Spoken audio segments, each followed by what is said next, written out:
uskoro će biti izbori u Zemunu.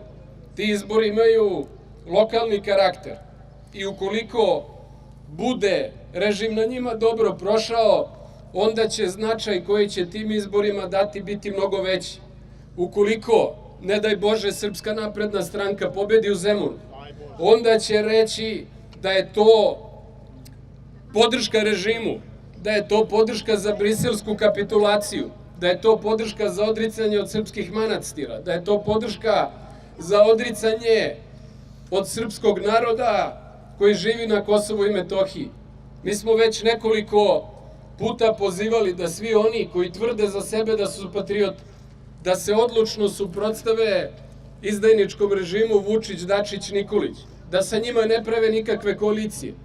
Mi danas pozivamo Vojislava Koštunicu, koji kaže da je započeto pravljenje patriotskog bloka u Zemunu.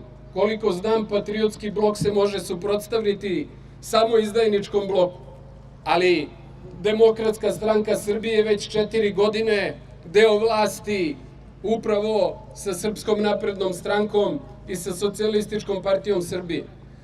Mi pitamo te predstavnike patriotskog bloka da li će i nakon ovih izbora praviti koaliciju sa Aleksandrom Vučićem, sa Ivicom Dačićem, sa Tomislavom Nikolićem. Ukoliko im je cilj da prevare srpski narod, ukoliko im je cilj da prevare građane Zemuna, ukoliko im je cilj da nakon izbora ponovo učestvuju u vlasti sa izdajnicima, onda nemaju pravo da za sebe kažu da pripadaju bilo kakvom patriotskom bloku.